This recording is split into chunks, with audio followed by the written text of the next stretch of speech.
وحرام علی قریۃ اہلکناہا، اور اللہ فرماتے ہیں یہ جو ہم نے پچھلی بستیاں ہلاک کر دی ہے نا، یعنی اب اس میں دھمکی ہے کہ وہ بستیاں دوبارہ نہیں لوٹتی ہیں۔ جزوی طور پر دیکھیں اللہ کسی مردے کو زندہ کر دے معجزے کے طور پر، جیسے پیغمبروں کے سامنے ہو، وہ تو ایک الگ بات ہے، لیکن قاعدہ کلیہ یہی ہے کہ جب ہم کسی بستی کو ہلاک کر دیتے ہیں تو وہ دوبارہ دنیا میں نہیں لوٹتی اور دوبارہ اس کو پھر مہلت نہیں ملتی۔ تو اہل مکہ کو اور لوگوں کو بھی اس سے عبرت حاصل کرنی چاہیے۔ اب یہ سلسلہ اسی طرح چلتا رہے گا دنیا میں۔ آگے اللہ فرماتے ہیں حتی اذا فتحت یاجوج و ماجوج، یہاں تک کہ ایک وقت آئے گا کہ قیامت کی علامتیں ظاہر ہونا شروع ہو جائیں گی اور پھر اللہ اس کائنات کو تباہ کرنے کا ارادہ کر لے گا۔ تو اس میں ایک بہت بڑی علامت کا اللہ نے ذکر کیا کہ قیامت کی ہولناکیوں میں جو پہلی ہولناکی ہوگی اذا فتحت یاجوج و ماجوج، یعنی قیامت کے جو آثار شروع ہو جائیں گے تو یہاں تک کہ یاجوج اور ماجوج کو کھول دیا جائے گا۔ یعنی اس آیت میں اصل میں یہ طرز اختیار کیا گیا ہے کلام اللہ میں کہ لوگ دنیا میں مست ہیں، غفلت میں ہیں، پیغمبر جب دنیا میں آئے تو ان کو فالو کیا، بالآخر پھر پیغمبروں کی تعلیمات سے ہٹتے چلے گئے تو اللہ کہتے ہیں جیسے میں نے پہلے بستیوں کو ہلاک کیا ہے نا، تو میں اس زمین کو بھی تباہ و برباد کروں گا، پوری زمین کو ہلاک کر دوں گا میں۔ لیکن اس ہلاکت کے آثار شروع کہاں سے ہوں گے؟ اس کے آثار میں ایک بہت بڑی نشانی ہوگی یاجوج اور ماجوج کا نکلنا۔ وَهُم مِّن كُلِّ حَدَبٍ يَنْسِلُونَ، اور وہ ہر ٹیلے سے، ہر اونچی آڑ سے نکلنے کی کوشش کر رہے ہوں گے۔ یعنی آڑ کا ذکر اس لیے کیا کہ اکثر رکاوٹ آڑ ہی بنتی ہے، ورنہ میدانوں میں تو کھلے چلے جاتے ہیں، تو میدانوں میں تو وہ کھلے چلے آئیں گے، لیکن جہاں بھی آڑ ہوگی تو وہاں سے بھی تمہیں لگے گا کہ ایک بڑی تعداد میں ایک ہجوم ہے یاجوج اور ماجوج کا، جو انسانوں کو تباہ و برباد کرنے کے لیے ظاہر ہو رہے ہیں۔ اس پر یاجوج ماجوج کی جو تفصیلی بحث ہے وہ سورہ کہف میں بیان کر چکا ہوں، جس کا خلاصہ یہی ہے کہ یاجوج ماجوج ایک قوم ہے، انسان ہے۔ حضرت ذوالقرنین نے ایک آہنی دیوار بنا کے ان کو پہاڑوں کے پیچھے دھکیل دیا ہے۔ ان کی صحیح لوکیشن کا اللہ کے علاوہ کسی کو علم نہیں ہے، اور وہ قرب قیامت میں ظاہر ہوں گے، زمین میں بہت زیادہ فساد مچائیں گے۔ وَاقْتَرَبَ الْوَعْدُ الْحَقُّ، اللہ فرماتے ہیں اور حق وعدہ وہ قریب آ چکا، یعنی اس قیامت کے دن کی اللہ منظر کشی کر رہے ہیں، اس کو ہمارے سامنے رکھے ہیں کہ دیکھو وہ وعدہ قریب آ گیا تمہارے۔ فَإِذَا، کیونکہ یاجوج ماجوج جب ظاہر ہوں گے تو اس کے تو بہت قریبی، بہت ہی کچھ وقت کے بعد ہی قیامت قائم ہو جائے گی۔ فَإِذَا هِيَ شَاخِصَةٌ أَبْصَارُ الَّذِينَ كَفَرُوا، تو اچانک کافروں کی نگاہیں پھٹی کی پھٹی رہ جائیں گی، حیران ہو جائیں گے قیامت کی ہولناکی کو دیکھ کر، اور کہیں گے یا ویلنا قد کنا فی غفلت من ھذا، ہائے ہماری بدبختی، ہم تو اس سے غفلت میں پڑے ہوئے تھے، ہم نے تو اس طرف کبھی سوچا ہی نہیں۔ آج دیکھ لینا انسان پیغمبروں کی تعلیمات کو تو ویلیو دے ہی نہیں رہا ہے، بس ترقی اور معاشی ترقی اور سائنسی ترقی اور ٹیکنالوجی اور حقوق ایک دوسرے کے اور جانوروں کے حقوق اور گدھے گھوڑوں کے حقوق، اسی پر پوری انسانیت گھوم رہی ہے۔ جس خدا نے پیدا کیا اس کو ڈکشنری سے نکال دیا۔ تو اللہ کہتے ہیں جب قیامت دیکھیں گے نا تو کہیں گے یا ویلنا، ہماری بدبختی، ہم تو اس سے غفلت میں پڑے ہوئے تھے، اس طرف تو ہم نے سوچا ہی نہیں، بل کننا ظالمین، بلکہ کہیں گے ہم تو ظالم تھے، یعنی ہمیں سوچنا چاہیے تھا پھر بھی ہم نے نہیں سوچا۔ انکم وما تعبدون من دون اللہ حصب جہنم، اب چونکہ مشرکین تو مشرک تھے، ان کے ذہن میں سب سے پہلے یہ خیال آتا تھا کہ ٹھیک ہے اگر قیامت قائم ہو گئی تو ہمارے بھگوان اور ہمارے بت ہمیں بچا لیں گے، ان کو اللہ نے الگ سے دھمکی دی ہے، انکم وما تعبدون من دون اللہ حصب جہنم، فرمایا تم اور جو تمہارے معبود ہیں نا، جن کی تم عبادت کرتے ہو اللہ کو چھوڑ کر، یہ سارے جہنم کا ایندھن بنیں گے۔ احادیث میں یہ مضمون ہے کہ یہ جو پتھر کے بنے ہوئے بت ہیں نا، اگرچہ ان میں حس نہیں ہوتی لیکن اللہ ان کو بھی مشرکین کے ساتھ آگ میں ڈال دے گا، مشرکین کا غم بڑھانے کے لیے، کہ جن معبودوں کو تم سمجھتے تھے کہ سفارش کریں گے، آج یہ بھی تمہارے ساتھ جل رہے ہیں اس آگ میں۔ اللہ فرماتے ہیں انتم لہا واردون، تم سب اس میں جاؤ گے، یعنی ان بتوں کی عبادت کرنے والے بھی اور جو بت ہیں وہ بھی۔ لو کان ہؤلاء آلہۃ، اللہ فرما رہے بتاؤ یہ اگر معبود ہوتے تو ما وردوہا، یہ خود جہنم میں کہاں جاتے، وکل فیہا خالدون، اور یہ سب کے سب عبادت کرنے والے اور معبود یہ سب ہمیشہ ہوں گے اس میں۔ لہم فیہا زفیر، اور ان کے لیے اس جہنم میں شور و چیخ و پکار ہوگی۔ وہم فیہا لا یسمعون، اتنا شور ہوگا کہ یہ ایک دوسرے کی آواز نہیں سن پائیں گے۔ دیکھیں قرآن مختلف موقع کے مختلف درجات کو بیان کرتا ہے، حالات کو، قرآن ہی سے پتہ چلتا ہے کہ جہنمی ایک دوسرے سے بات بھی کریں گے، اور ظاہر ہے جب بات کریں گے تو سنیں گے بھی۔ تو اس سے یہی مراد ہے کہ جہنم میں جب ان کو عذاب ہو رہا ہوگا تو وہ عذاب میں تو چیخ و پکار میں کسی کی بات سنائی نہیں دے گی، لیکن ایک نوعیت کا عذاب پھر یہ بھی ہوگا کہ ایک دوسرے کی بات اللہ ایک دوسرے کو سنوائے گا تاکہ ایک دوسرے کو رسوا کریں، ایک دوسرے کو طعنے دیں۔ تو یہ مختلف موقعوں کے مختلف عذاب ہیں جن کا قرآن تذکرہ کرتا ہے۔ اللہ ہم سب کو اس آگ سے محفوظ رکھے۔ اور یہ جو اللہ نے کہا کہ ان سب وہاں چیخیں گے پکاریں گے، تو علماء نے لکھا ہے اس سے وہ ان کے پتھر کے بنے ہوئے بت مراد نہیں ہے، کیونکہ ظاہر ہے وہ تو بے جان ہے، وہ کیا پکاریں گے؟ وہ معبود جو زندہ ہوں گے، جن میں شعور ہوگا، کیونکہ دنیا میں ایسے بھی لوگ ہیں جنہوں نے اپنی عبادت خود کروائی ہے لوگوں سے، جیسے فرعون نے کہا تھا انا ربکم الاعلی۔ تو چیخ و پکار ان معبودوں کی ہوگی جنہوں نے لوگوں کو اپنی عبادت پہ مجبور کیا یا اپنی عبادت کی ترغیب دی۔ ان الذین سبقت لهم من الحسنى۔ اب سوال پیدا ہوتا ہے، اچھا جی عیسیٰ ابن مریم کی بھی تو عبادت ہوتی ہے، تو اللہ نے تو کہہ دیا کہ تم اور تمہارے جتنے جھوٹے معبود ہیں، جھوٹے خدا ہیں، سب کو جہنم میں ڈالوں گا۔ لیکن بہت سے بزرگان دین ہیں، وہ ساری زندگی توحید کی دعوت دیتے رہے، لیکن مرنے کے بعد ان کی قبروں کو لوگوں نے عبادت گاہ بنا لیا، تو وہ بھی تو جھوٹے معبود تھے۔ تو عیسیٰ ابن مریم کی بھی عبادت ہوئی، تو وہ بھی تو اللہ تو کہہ رہا ہے کہ سارے کے سارے جھوٹے معبود جہنم کا ایندھن بنیں گے۔ تو آگے اللہ نے فرمایا نا ان الذین سبقت لهم من الحسنى، ہاں وہ لوگ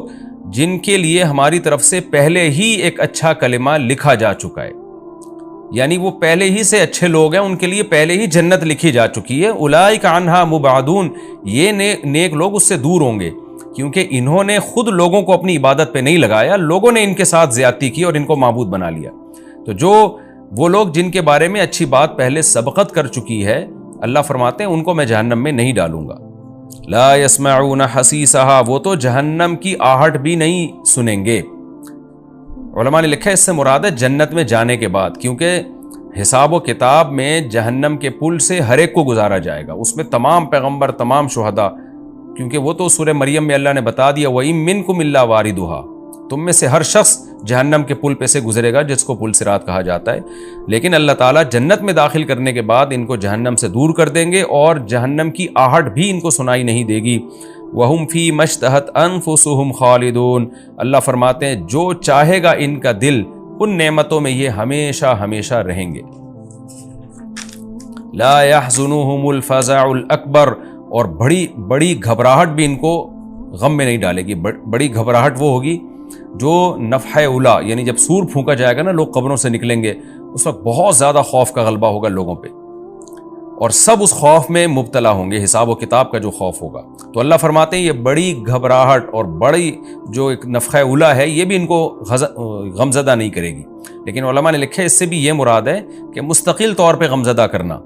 وقتی خوف تو ہر ایک کو ہوگا، قرآن سے یہ بات ثابت ہے، لیکن اللہ نیک لوگوں سے اس خوف کو جلدی دور کر لیں گے۔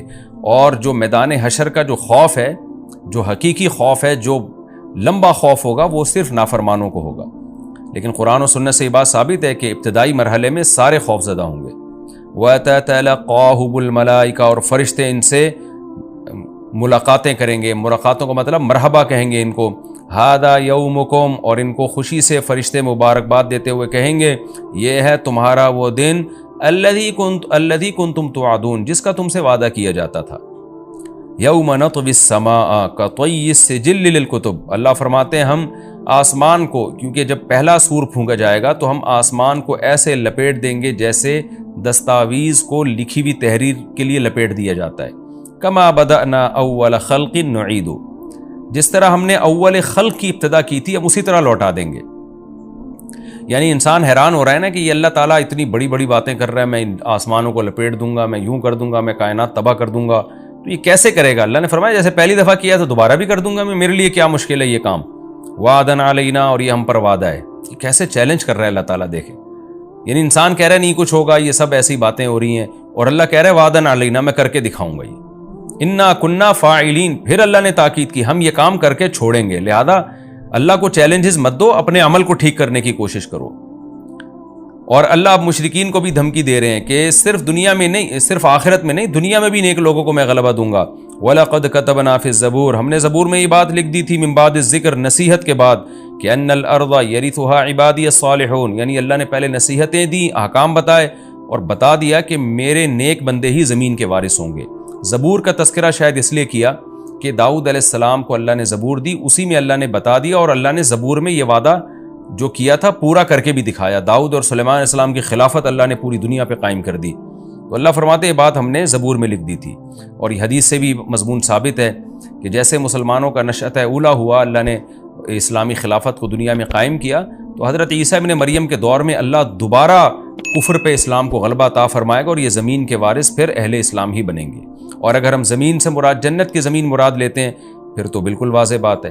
آگے اللہ فرماتے ہیں ان فی ھذا لبلاغا لقوم عابدین، ہم نے جو مضمون بیان کیا اس میں جو لوگ اللہ کی عبادت اور غلامی کرتے ہیں ان کے لیے پیغام کا صاف صاف پہنچا دینا ہے۔ ان کو بات سمجھ میں آ گئی ہوگی، جو اللہ کو نہیں مانتے، اللہ کی عبادت پہ آنا ہی نہیں چاہتے، ان کو سمجھ میں بات نہیں آ سکتی۔ وما ارسلناک الا رحمۃ للعالمین، اور اے نبی ہم نے آپ کو تمام جہان والوں کے لیے رحمت بنا کے بھیجا ہے۔ کافر یہ سمجھتے ہیں کہ جب سے آئے ہیں ہمارے لیے ٹینشن بن گئے ہیں، ہم باپ دادا کے دین کو فالو کر رہے تھے، نہ کوئی جہنم کی بات تھی نہ کوئی اور باتیں تھیں، تو وہ اشکال کرتے، اللہ نے فرمایا کہ ہم نے رحمت بنا کے بھیجا ہے تاکہ لوگ آپ پر ایمان لائیں، جنت میں جائیں، اپنی زندگی کو بھی سدھاریں، آخرت کو بھی سدھاریں، اور ایک دوسرے کے حقوق ادا کریں، زمین میں امن پیدا ہو۔ تو آپ رحمت کا ذریعہ ہیں، یہ نہیں مان کے آپ کو زحمت سمجھ رہے ہیں، تو یہ آپ کا قصور نہیں ہے، ان کا قصور ہے۔ تو اللہ نے انسانوں کو بھی بتا دیا کہ پیغمبر صلی اللہ علیہ وسلم تمہارے لیے رحمت ہے، ان کو زحمت مت سمجھو۔ اب چونکہ اس سورت کا مضمون ہی توحید ہے، اس لیے خلاصے کے طور پر اللہ اس مضمون کو دہراتے ہیں۔ قل انما یوحی الیہ، اے نبی اب آپ خلاصے کے طور پر ان کو یہ بات بتا دیجئے، چونکہ میری جو اصل دعوت ہے وہ کیا ہے، میری طرف وہی کی جاتی ہے، انما الہکم الہ واحد، کہ تمہارا معبود صرف ایک معبود ہے، اسی کی عبادت کرنی ہے۔ فہل انتم مسلمون، تو کیا تم فرما بردار بنو گے اب بھی اتنا کچھ سننے کے بعد بھی؟ فإن تولوا، اے نبی اگر یہ اب بھی آپ کی باتوں سے اعراض کریں، پیٹھ پھیریں، فقل آذنتکم علی سوا، تو کہہ دیجئے میں نے برابر طور پہ تمہیں بتا دیا۔ یہ برابر کا لفظ کا مطلب ہوتا ہے صاف طور پہ، یہ محاورہ ہے، یعنی اردو میں بھی ہم کہتے ہیں اس طرح کی بات۔ تو اے نبی آپ کہہ دیجئے میں نے تمہیں صاف طور پر کھلے لفظوں میں اللہ کا پیغام سنا دیا ہے۔ وَإِنْ أَدْرِي، اب مجھے نہیں پتا، أَقَرِيبٌ أَمْ بَعِيدٌ مَا تُوعَدُونَ، کہ جس عذاب کا اللہ نے تم سے وعدہ کیا ہے وہ قریب ہے یا دور، کیونکہ بار بار نا وہ ایک ہی بات پہ اٹکتے تھے کہ پھر جلدی عذاب کیوں نہیں آتا، جلدی عذاب کیوں نہیں آتا، ڈیٹ بتائیں عذاب کی۔ تو اے نبی کہہ دیجئے میں نے پیغام پہنچا دیا، اب مجھے نہیں پتا عذاب جلدی آئے گا کہ دیر سے آئے گا۔ وَإِنْ أَدْرِي لَعَلَّهُ إِنَّهُ يَعْلَمُ الْجَهْرَ مِنَ الْقَوْلِ، اللہ جانتا ہے جہر والی بات بھی، وَيَعْلَمُ مَا تَكْتُمُونَ، اور جو تم چھپاتے ہو وہ بھی اللہ جانتا ہے۔ کیا مطلب؟ اللہ کا علم کامل ہے، تو جس کا علم کامل ہے اس کو پتہ ہے کہ قیامت کب آئے گی، میرا علم کامل نہیں ہے تو مجھ سے کیوں پوچھتے ہو، اور اللہ مجھے نہیں بتاتا کہ کب آئے گی، جتنا اللہ نے بتایا وہ میں نے تم تک پہنچا دیا۔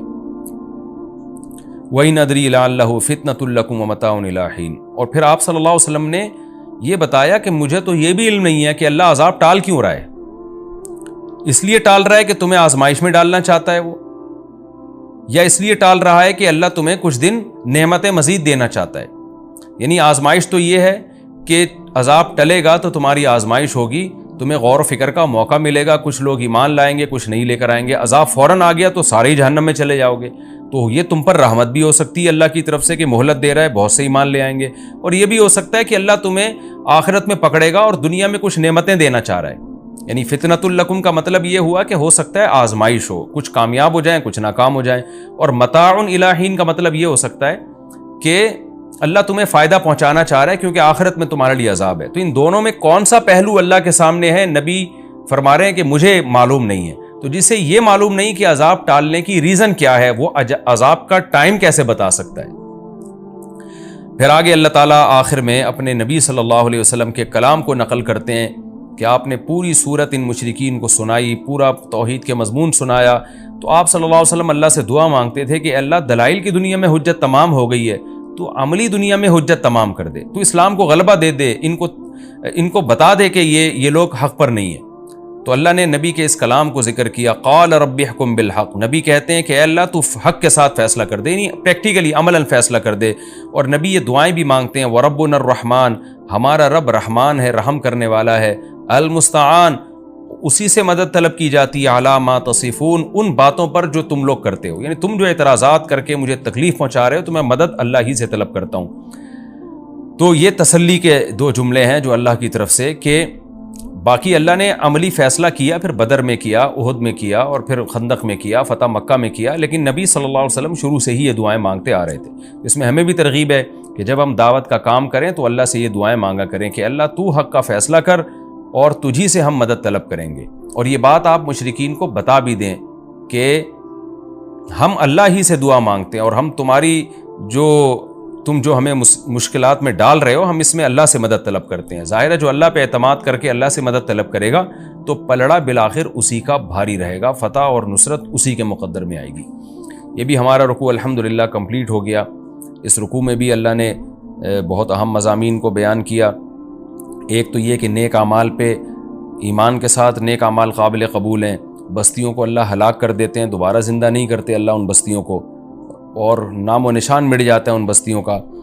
اور قیامت کی ہولناکیوں کا اللہ نے تذکرہ کیا کہ پہلی علامت یاجوج ماجوج کا ظاہر ہونا ہوگا، وہ خود سائنس کے لیے ایک چیلنج ہوگی، بہت بڑا چیلنج ہوگی۔ اور پھر آہستہ آہستہ قیامت کی علامتیں آئیں گی تو اہل کفر کی آنکھیں حیرت سے پھٹی کی پھٹی رہ جائیں گی، اور وہ کہیں گے ہمیں تو اس کی توقع ہی نہیں تھی۔ پھر اللہ ان مشرکین اور ان کے معبودوں کو اٹھا کے ان کے ساتھ جہنم کا ایندھن بنائے گا، اور ان معبودوں کو بچا لے گا جن کو ان کی مرضی کے بغیر معبود بنایا گیا، یعنی عیسیٰ ابن مریم اور جو بزرگان دین قبروں میں لوگ ان کی قبروں کی عبادت شروع کر دیتے ہیں، ان کے بارے میں اللہ نے فرمایا کہ وہ جہنم کی آہٹ بھی نہ سنیں گے۔ اور پھر اللہ تعالیٰ نے بتایا کہ ہم نے زبور میں یہ بات لکھی ہوئی ہے کہ نیک لوگ ہی میری زمین کے وارث بنیں گے، لہذا کفر اس خوش فہمی میں نہ رہے کہ ہم اسلام پہ غالب آ جائیں گے، بالآخر اللہ اہل اسلام کو غلبہ دے گا۔ اور اس میں ایک اہم ترین آیت یہ بھی ہے کہ اللہ نے پیغمبر صلی اللہ علیہ وسلم کو رحمت للعالمین بنایا ہے۔ کاش یہ بات آج کافر کی سمجھ میں آ جائے کہ اسلام آپ کے لیے رحمت ہے، عذاب نہیں ہے۔ لوگ اکثر یوٹیوب پہ میں نے دیکھا کمنٹس کر رہے ہوتے ہیں غیر مسلم کہ ہم اسلام سے بچے ہوئے ہیں، عیش کی زندگی میں ہیں۔ بھائی آپ اسلام میں آؤ گے تو آپ کو خوشیوں والی زندگی ملے گی، کیونکہ اللہ نے محمد صلی اللہ علیہ وسلم کو جہان والوں کے لیے عذاب نہیں بنایا بلکہ جہان والوں کے لیے رحمت بنایا ہے۔ اور آخر میں برات ہے کہ پھر بھی نہیں مانتے تو اے نبی آپ ان سے کہہ دیجئے کہ میں نے پیغام بھی پہنچا دیا ہے اور میں دعا بھی اللہ سے مانگتا ہوں، اور میں یہ تو بتا سکتا ہوں عذاب آئے گا، عذاب کا ٹائم میں نہیں بتا سکتا۔